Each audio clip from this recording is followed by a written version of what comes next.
اعوذ باللہ من الشیطان الرجیم بسم اللہ الرحمن الرحیم اللہم صلی وسلم علی نبینا محمد صلی اللہ علیہ وآلہ وسلم۔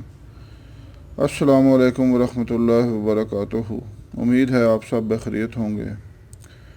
آج ہم بات کریں گے عرب شیخوں کی جنسی طاقت کا راز۔ سب سے پہلے گزارش ہے کہ چینل کو سبسکرائب کریں اور گھنٹی کا بٹن دبائیں تاکہ ہماری ہر آنے والی ویڈیو آپ کو بآسانی مل سکے۔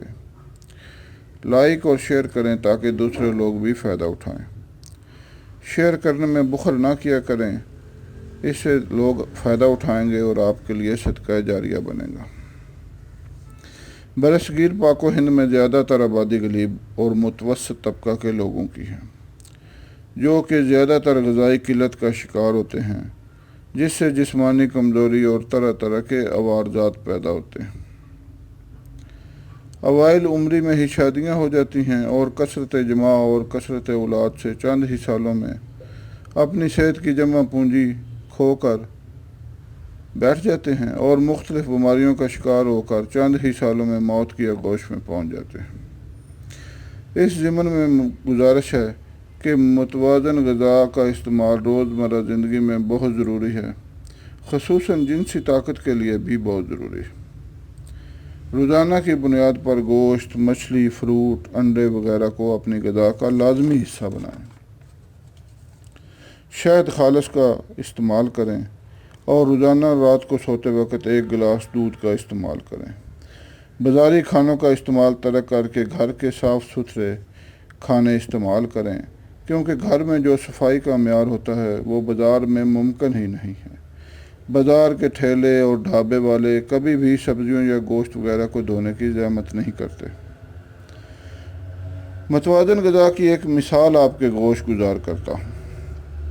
کافی سال پہلے پاکستان کے ایک بہت بڑے اور مشہور مدرسہ میں جانے کا اتفاق ہوا۔ وہاں پر غیر ملکی طلباء بھی پڑھتے ہیں۔ میرے ساتھ میرے ایک دوست عالم دین بھی تھے۔ چونکہ علماء عربی زبان سے بخوبی واقف ہوتے ہیں، ان کے توسط سے ایک عرب طالب علم سے بات ہوئی۔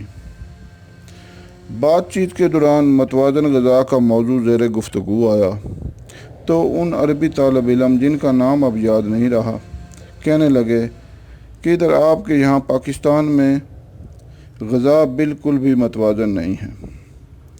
جب ان سے پوچھا گیا کہ آپ عرب لوگ کیا کھاتے ہیں، تو انہوں نے کہا کہ میں صرف ایک مثال دیتا ہوں کہ ہم کوئی بھی سالن پکاتے ہیں تو اس میں سونے کا پانی شامل کرتے ہیں۔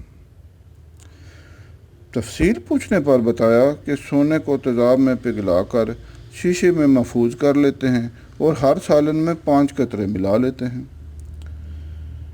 سن کر بڑی حیرانی ہوئی، کیونکہ پاکستان میں تو یہ ممکن ہی نہیں۔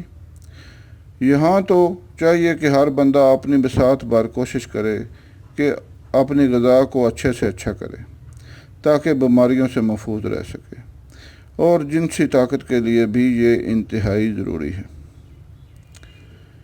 امید کرتا ہوں کہ آپ اس مضمون سے فائدہ اٹھائیں گے۔ اللہ حافظ۔